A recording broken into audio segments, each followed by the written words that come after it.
Hello, welcome back to Gas Buteo Tabletop Football, where today we haven't got Gas Buteo League on. We're going to do something a little bit different, and that is a review, an actual serious review of a genuine Subbuteo item. That item being the snowy pitch. Now, just so we're clear why we're doing this now, I bought this Subbuteo pitch over a year ago, used it a little bit last winter, and we've used it this winter for some Gas Buteo League matches. So it's had a good run through, and really before I wanted to review it, I wanted to get a good number of games on there so I can get an idea of how it worked and, you know, the difference between that and the other pitches that we used. Now, let's start off with, I'm going to put the computer on the screen and try and zoom in so we can see, first off, where you can get this pitch. Bear with me.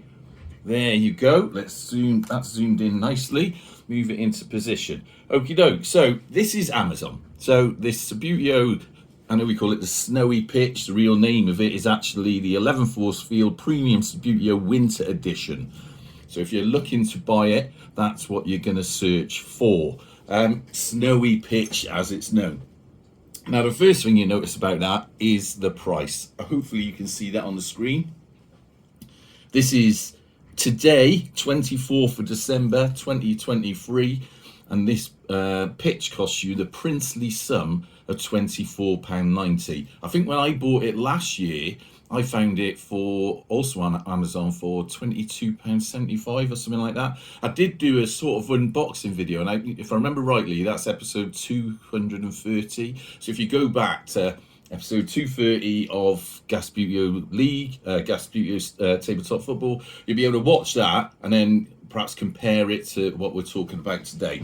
Now, as you can see, first thing I'd say about that is, for a Subbuteo pitch, very good value, because it's 25 quid even today, and it's not just like you just get a pitch, you also get a little pack of football. So you get three, I've only got two of them about, but you get three of these oh, there's the other one, three of these sort of brightly coloured footballs. I'm putting them there, you can't see them, they're there basically, a pink and orange and a yellow one, so that they're clearly visible on the snowy surface. So that's good for that. Now, when you're looking at that sort of price for a full-size Subbuteo pitch, which this is, I mean, you can't really go wrong, can you? 25 quid, you've got your footballs. I mean, if you play in sort of jumpers for goalposts, you've effectively got a Subbuteo setup for 25 quid. Go on eBay and get a couple of cheapy teams that no one cares about, you know, your sort of Liverpools or Man Uniteds. You can pick them up for a few quid because they're common as muck, and you've got a Subbuteo set for probably under 40 quid. Even if you went out and bought one team you really liked and one bog standard team, you could still get a whole Subbuteo setup ready to play the game for 50 quid. I mean, you can't say much better than that. Like, you know, this is what Gas Buteo Tabletop Football's all been about. Getting people playing Subbuteo and doing it in a most cost-effective way as you can. So from that point of view, I think that's brilliant, isn't it? I mean, look at it. You look at the price of some of the other pitches you can get, very, very expensive compared to that. So that's a good thumbs up from me. Now, it's not all good news though, because this pitch, and I'm going to move the screen out of the way in a minute, and we'll have a look at it. You notice it comes like this. It literally arrives in a cellophane wrapper looking like that. So it's pre-folded up in the factory straight after it's produced in that sort of folded shape. And generally, because it's a winter pitch, you're going to be keeping it like that as well. So it gets a lot of its lifetime folded up, and that does affect how the pitch performs. Now, if we move that computer screen out of the way, I'm going to zoom you back out so we can have a look. Move that out of the way for now. The old laptop. Move these bits and pieces out of the way. Nothing to do with this review.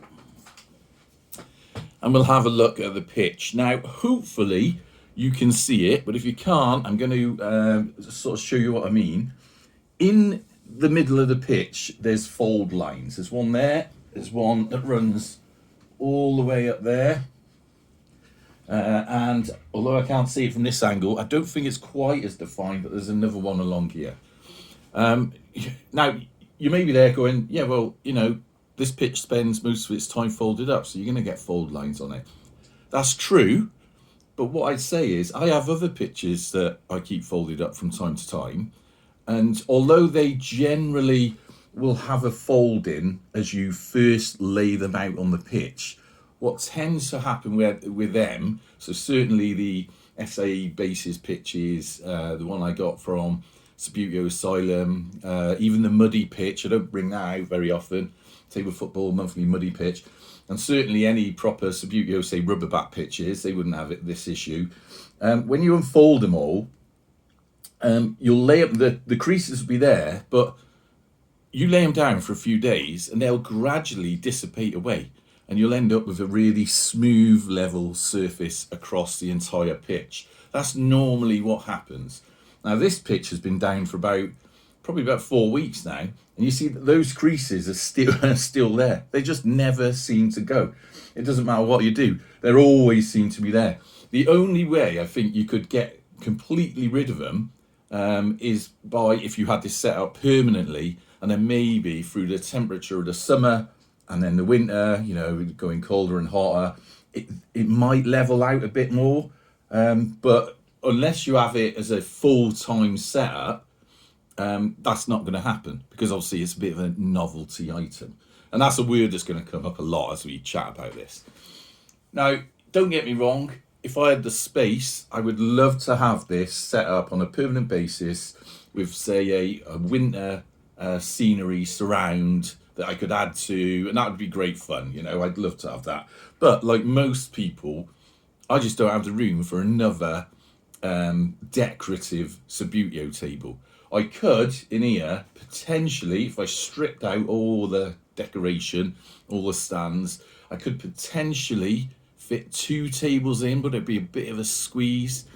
It wouldn't be much fun to play around, but they probably fit in. But then, you wouldn't get the benefit of having all the decor around it and, sort of extenuating the idea that it's a winter snowy pitch, And if I was going to have this full time, I'd like to create a little sort of snowy diorama. Now, in theory, I suppose I could ram it against the corner and try and do it that way. But even then, it's going to be very, very cramped in here. And I'd have to sacrifice a couple of sides, at least, of this stadium just to get that one in, where I'd only have access to, again, at best, 2 of the sides. So that's just not going to work. And for most people, I'd say you're probably in the same sort of boat, because you just don't have the space to leave it set up. So it's going to be folded up, so those creases are always going to be there, and you've got to bear that in mind. And I also think, if you remember when we looked at the Amazon screen there, where you see how it's delivered, I think it's probably folded like that on production. So whatever process they use to print this colour, this snowy colour on here, I don't know how they do it, so I can't say either way how they do it. But if there's any sort of heat or anything that's affecting being applied to the cloth there, because they must apply some sort of paint to it, then obviously it's been folded up straight after that's happened, and I think that might have an effect on why the creases stay in there for such a long time. So you've got to bear that in mind. Now, what I'll say to sort of counteract that, and to be fair, this is meant to be a snowy pitch. It's meant to be a football pitch that is covered in snow. And we all know that if you went out on a football pitch that had sort of 4 inches of snow on it, the football is not going to react in the same way as it would on a football pitch on a lovely summer's July afternoon. So, in some way you could say that's realistic, that it's got lumps and bumps in it, and it doesn't massively affect the ball when it's going at a reasonable pace. If I belt a ball over there, it doesn't affect it too much. Where the creases affect it is if the ball's going slow. So if I do really slow, you see it sort of trundle around. I don't know if you can see it. I'll try and knock a ball from here. But as it slows down, it sort of moves around. It doesn't stay in a sort of straight line.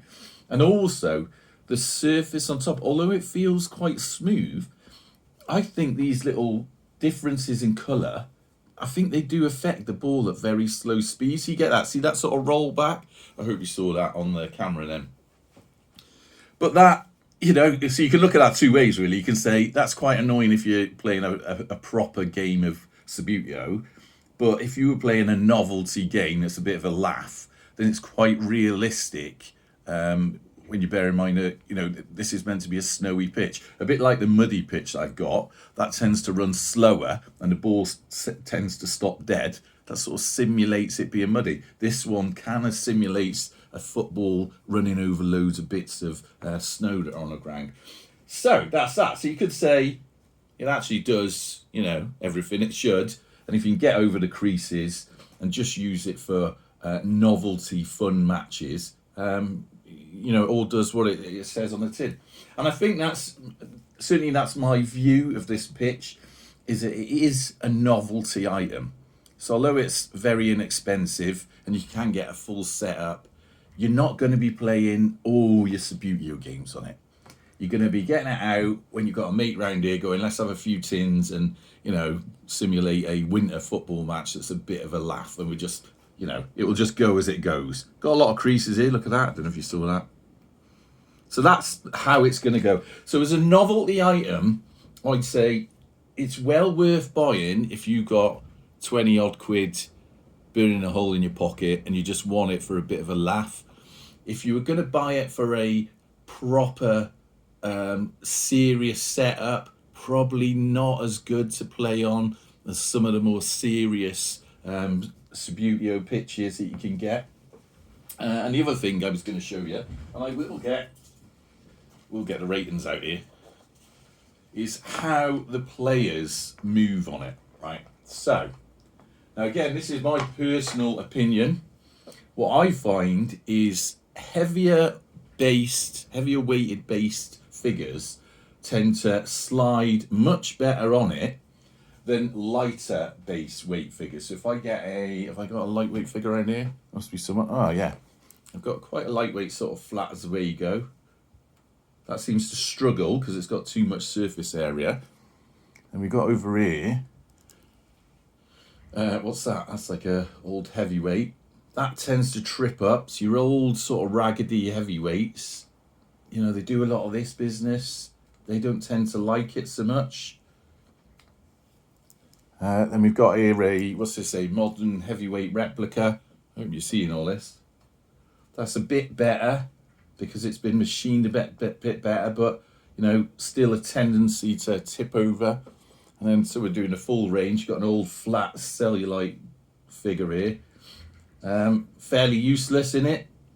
So that stumbles all over the place. So if you've got a sort of load of teams that are heavier weight based figures, you're going to do a lot better on this than if you're using old, perhaps traditional heavyweight and lightweight Subbuteo figures.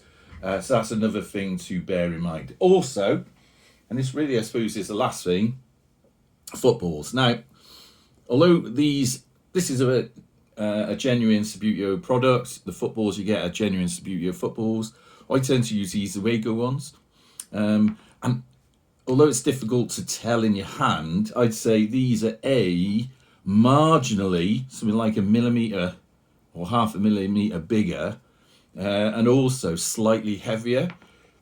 So this football tends to run a little better. The ones that you get with it seem a little skippy, a little sort of lightweight. So, they're sort of affected by the creases and all the lumps and bumps a bit more.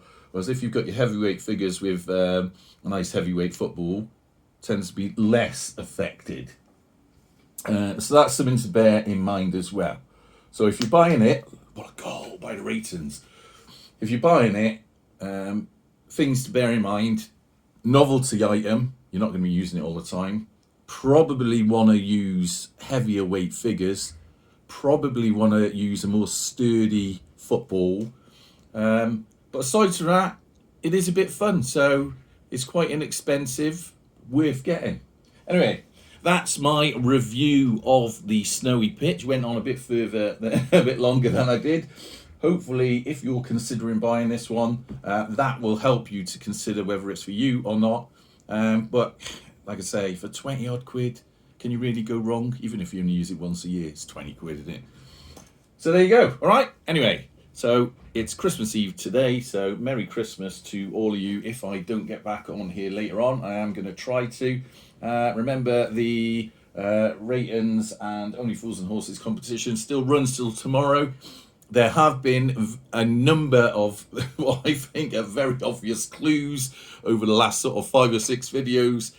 So if you're interested in winning that prize, one of which I'm wearing right now, you can't really see it, but there it is, then do have a look through them and get your entry in to me. All right, but until then, Merry Christmas and as ever, up the gas.